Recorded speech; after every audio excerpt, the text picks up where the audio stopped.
Sebab itu sebaiknya lah kan. Yalah, orang tak selesa lah kan. Saya sentiasa berpandangan bahawa dia kena ada accountability, pertanggungjawaban. Kadang-kadang ada dogma tau, ada pemikiran ataupun aliran dalam masyarakat kita ni. Kalau perkara itu bersabit Islam dan dia memalukan, kita sembunyi lah. Nanti dia akan memberi gambaran yang buruk mengenai Islam. Saya tak setuju.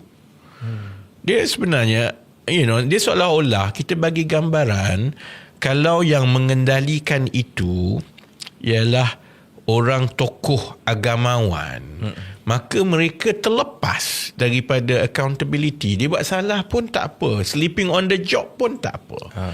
Jadi macam mana kita nak memastikan di masa akan datang bahawa orang yang memegang amanah mengenai kewangan Islam, kepatuhan kepada syariah, Islamic financing ni, betul-betul dia teliti dan dia takut sangat tentang amanah yang dia pegang tu. Kerana kalau berlaku beberapa kali macam ini, then you tak perlukan orang bukan Islam memperlekehkan Islam lah. Orang yang Islam pun rasa macam tu jugalah dia orang, sains je, bagi sains je kan. Jadi sepatutnya lah, sebab itu perkara ini kita tak boleh nak diamkan saja. Orang tak puas hati lah sebab saya sebut kan, sebab saya tengok tak ada orang sebut pasal Jawatankuasa Penasihat Syariah bukan syariat. Kalau PAS ada syariah, mungkin dia sebut lah, tapi dia tak ada orang sebut kan. Sebab mungkin perkara itu dia jadi pantang larang, tak boleh sentuh ustaz-ustaz ni. Nanti orang kata, engkau siapa? Engkau dah tak cukup ilmu. Dia ni dah sampai ke peringkat, dia dah tahu kat situ kan. Baru ni ada pendakwa, kita nak tahu ada 2-3 perkara yang dibangkitkan dan diberi penekanan lah kan, dan yang ada sensitivity besar kepada rakyat kan. Satu yang memang ialah dia jadi bising sebentar tu, soal zakat.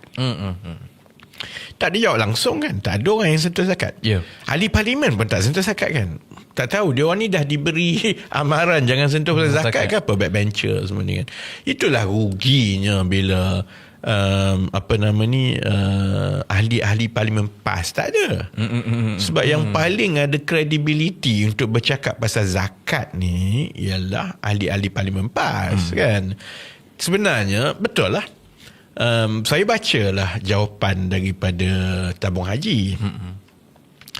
Dan jawapan tabung haji itu walaupun dia bunyi defensif, saya fahamlah apa maksud tersirat dia. Maksud tersirat dia macam inilah, ini pemahaman saya lah kan. Maksud tersiratnya, dia kata betul soal zakat antara tahun 2014 ke 2017 itu bermasalah sebab pertukaran akad daripada mudarabah kepada wadhi'at dhamanah. Sebelum dia ditukar menjadi wakalah akhir tahun 2019. Jadi memang ada isu zakat yang boleh dipersoalkan kerana bila ditukar kepada wadi'ah ad-dhamanah kan, antara tahun 2016 macam tu saya ingat kan, zakat yang dibayar oleh tabung haji ialah zakat perniagaan. Zakat perniagaan itu kadarnya lebih rendah daripada zakat simpanan pendeposit. Jadi maksudnya tabung haji tak mempertikaikan perkara itu. Cuma yang dia jawab ialah, kita faham lah kan. Dia jawab maksudnya perkara ini telah dibincangkan dan dibawa ke majlis MKI Majlis Mesyuarat MKI nama penuh dia apa dia? Majlis Kebangsaan bagi Hal Ehwal Agama Islam. Majlis Kebangsaan bagi Hal Ehwal Islam, MKI. Dan MKI bersetuju dan telah menerima dan seterusnya ia telah dibentangkan di Majlis Raja-Raja. Maksudnya the fact that dia bawa all the way to MKI dan Majlis Raja-Raja, maksudnya perkara itu memang ada persoalan yang besar lah. Soal zakat yang shortfall bayar zakat ni.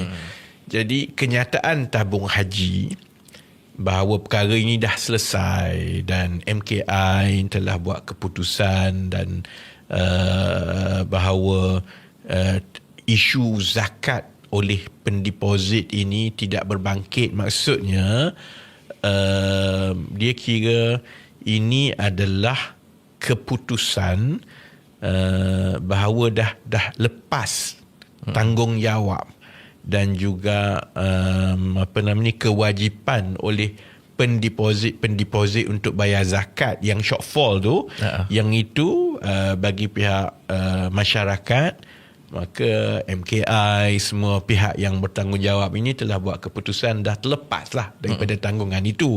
Jadi tak payah bayar balik.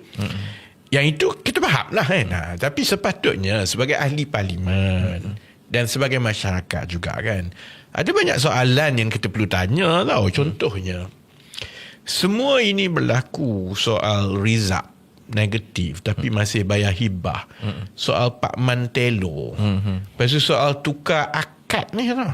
Tukar akad semua ni, tabung haji ada jawatan kuasa penasihat syariah dia. Dia ada pakar-pakar syariah dia. Habis apa yang pakar-pakar syariah ni buat masa itu? Kan? Dan pada ketika itu semua ini berlaku, tak salah lah kalau masyarakat nak tanya. Kalau umat Islam, orang Islam nak tanya kat Malaysia ni kan, kita letakkan kepercayaan kepada sistem yang ada, kepada tokoh-tokoh kewangan Islam yang duduk dalam itu, dibayar gaji semua ni kan. Tapi benda ni berlaku, apa jaminan benda ni takkan berulang lagi? Kan lepas tu senyap-senyap bertukar akad lagi semua kan. Lepas tu timbul lagi soal. Jadi takkanlah setiap kali benda ni berlaku maka untuk keutamaan dan juga meredakan keresahan orang Islam, maka MKI ataupun tokoh-tokoh Islam ataupun mufti-mufti semua buat keputusan, tak apa, dah terlepas tanggungjawab itu. Jadi yang jawatan kuasa penasihat syariah tu terlepas ke tanggungjawab dia kan, yang itu. Jadi perkara ini langsung tak dijawab tau. Jadi kalau kita bercakap pasal keyakinan dan kepercayaan rakyat yang beragama Islam, dari segi kepatuhan syariah, dari segi perjalanan tabung haji, yang itu langsung tidak disentuh dalam perbahasan baru-baru ini. Saya tak rasa Menteri Agama pun jawab kan, tak ada. Dia tak sentuh langsung kan. YB tak boleh ke, macam mana kita nak help jawatan kuasa penasihat syariah ni accountable? Maksudnya? Sebab yalah, YB mungkin antara pihak yang pertama bangkitkan apa kerja ataupun apa tugas yang dibuat sebenarnya oleh jawatan kuasa penasihat syariah ni. Jadi macam mana kita nak help them accountable sebenarnya? Sebab itu sebaiknya lah kan, yalah orang tak selesa lah kan. Saya sentiasa berpandangan bahawa dia kena ada accountability, pertanggungjawaban. Kadang-kadang ada dogma tau, ada pemikiran ataupun aliran dalam masyarakat kita ni, kalau perkara itu bersabit Islam dan dia memalukan, kita sembunyi lah. Nanti dia akan memberi gambaran yang buruk mengenai Islam. Saya tak setuju. Dia sebenarnya, dia seolah-olah kita bagi gambaran kalau yang mengendalikan itu ialah orang tokoh agamawan, maka mereka terlepas daripada accountability. Dia buat salah pun tak apa, sleeping on the job pun tak apa. Jadi macam mana kita nak memastikan di masa akan datang bahawa orang yang memegang amanah mengenai kewangan Islam, kepatuhan kepada syariah, Islamic financing ni betul-betul dia teliti dan dia takut sangat tentang amanah yang dia pegang tu. Kerana kalau berlaku beberapa kali macam ini, then you tak perlukan orang bukan Islam memperlekehkan Islam lah. Orang yang Islam pun rasa macam tu jugalah dia orang sains je, bagi sains je kan. Jadi sepatutnya lah, sebab itu perkara ini kita tak boleh nak diamkan saja. Orang tak puas hati lah sebab saya sebut kan, sebab saya tengok tak ada orang sebut pasal Jawatankuasa Penasihat Syariah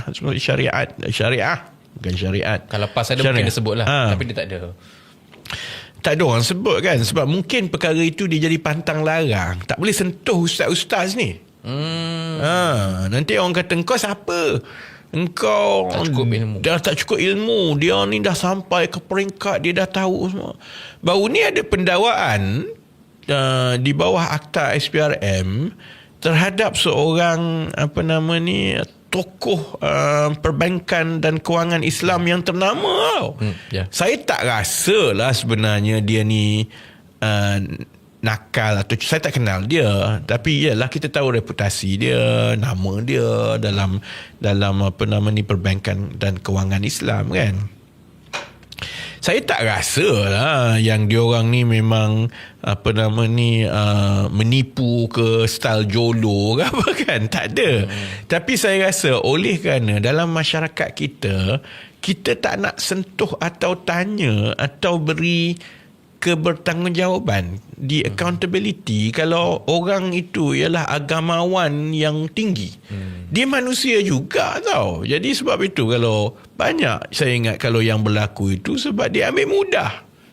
Dia kira-kira macam tu, dia tak tanya, dia tak belik, dia tak betul-betul selidik ni apa kesan dia semua ni.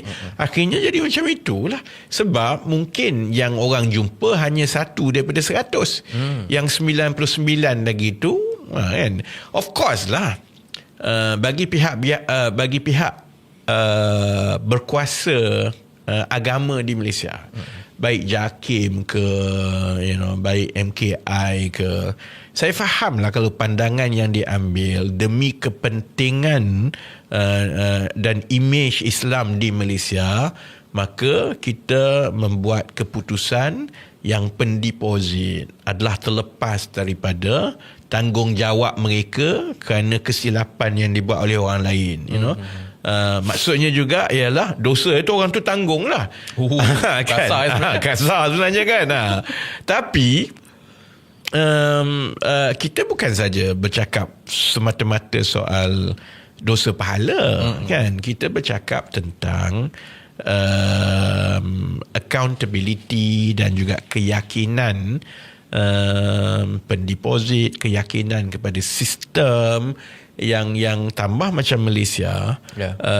Perbankan dan kewangan Islam ini kita adalah satu bidang yang kita nak majukan supaya menjadi peneraju dunia.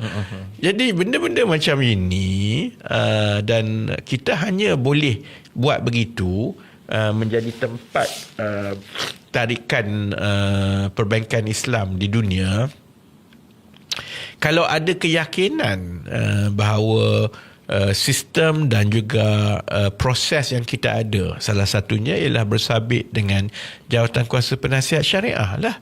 Yang ini betul-betul berfungsi. Jadi bila jadi macam ini, tak ada orang berani sentuh.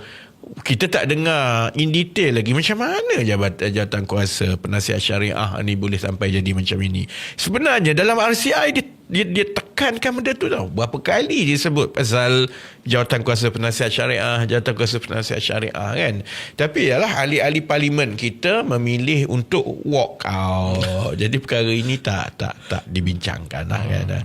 Jadi ini satu perkara yang terlepaslah peluang itu dalam sidang parlimen itu kan.